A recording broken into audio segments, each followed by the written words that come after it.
Шапранова Изабелла, 3 В класс, школа номер 25. Асланбек Пальгиев, стих «Подвиг летчика». Боевая эскадрилья уходила в свой полет. От винта пробили крылья, поднимая самолет. Обрывая эту песню над широтами отчизны, с высоты явился мессер, самолет лишая жизни. Бились крылья самолета, разрывая массы туч.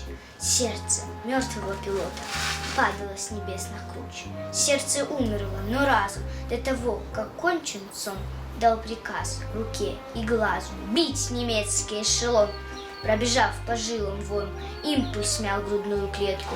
Руки павшего героя надавили на гашетку, обозначив шлейфом дыма направление полета. Жизнь, которая остыла, попрощалась с самолетом. Вспышкой озарила небо, к вечности взошел на борт тот, что был народу предан, верный родине пилот.